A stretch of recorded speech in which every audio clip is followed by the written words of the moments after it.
everyone, it's me again, Irene. Welcome to another episode of Learning. So for today's video, I just want to share to you how to make video lessons using PowerPoint presentation. Since I cannot record directly from my laptop the PowerPoint presentation, I am using another software that could screen and audio record from my PowerPoint presentation. The software that I am using is Bandicam. Why I prefer to use this one is that it is easy to install and easy to use, especially the newbies. So, where to get this? Just simply watch the video. Okay, so this is the software that I am using. So here in Google Chrome, you will search Bandicam. Then you have here Bandicam screen recorder. Download, click that one. And this is it. Download Bandicam. So this is what you are going to click.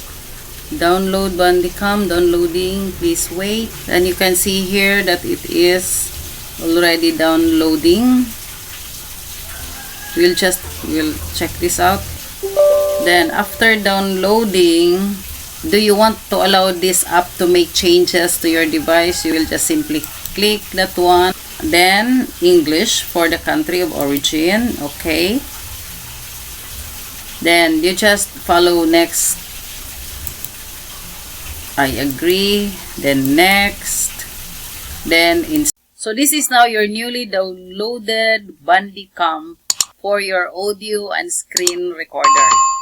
But before you will use this to set this up, here for the screen recording mode, you can click here, you can choose here, select recording area, rectangular on the screen, full screen, and around the mouse. Aside from there, you can also choose here the screen recording mode. Me, it's better to use full screen. So, lahat dyan makikita dyan sa screen. Then after that, look for the webcam. Here is the webcam. Set up your webcam. Add webcam overlay to output video file. So, this is already set up. Then, click advance. Here, when you click advance, there are options. These are the options. The position of your video overlay. So, when you click this is the upper left. This one from the upper right corner of your video. Here, and this one to the right. Or full screen. So, you need to choose. For me, I will choose that one. Then, the overlay size, you can adjust the overlay size. 30 or 28 only. Then, the position, you can choose the position whether at the center or at the middle or on top. I think it's better to put it on top. Then, click OK. So, you already set up the webcam. Okay. Then, for your audio, you need to set the sound. So, we have here record sound, save sound. You click that one. Then, default. For your speakers, default output device. So what you are going to click. For the microphone, you choose the microphone. If you have the built-in microphone, it will appear. It will pop up there. So here, me, I do not have any microphone that is being installed.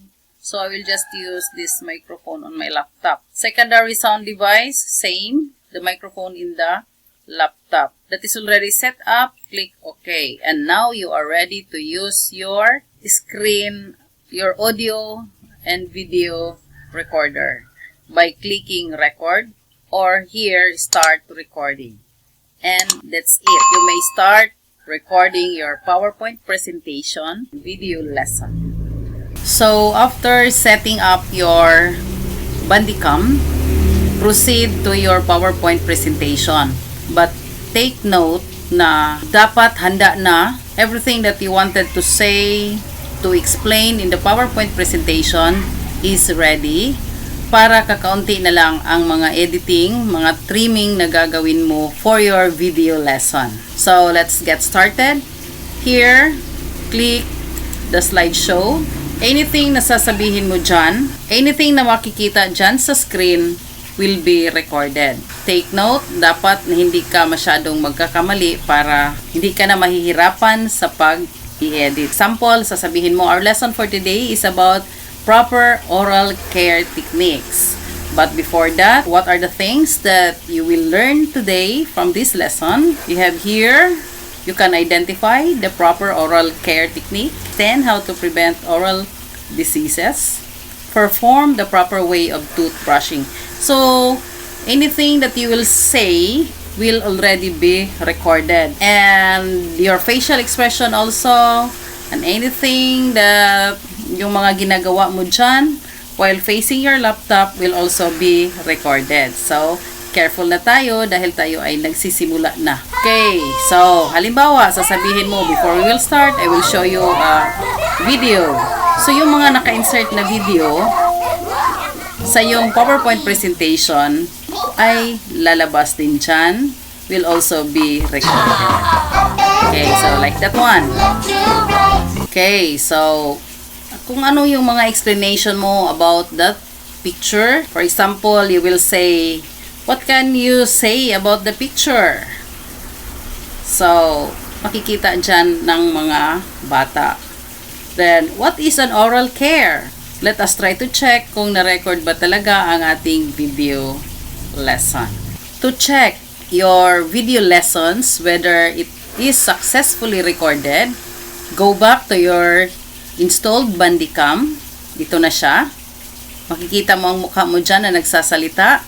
Dito tayo sa videos. Then, choose the latest video that you have.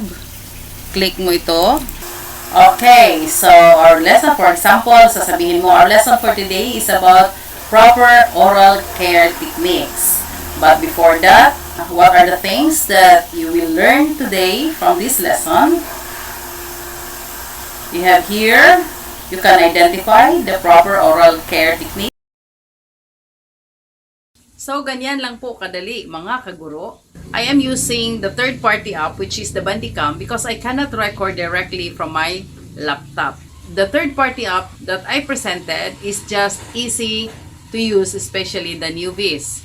So sana may naiintindihan ninyo ang aking presentation. And if ever you have questions, you may write in the comment section. Thank you for watching. Hope to see you in my next video. Bye!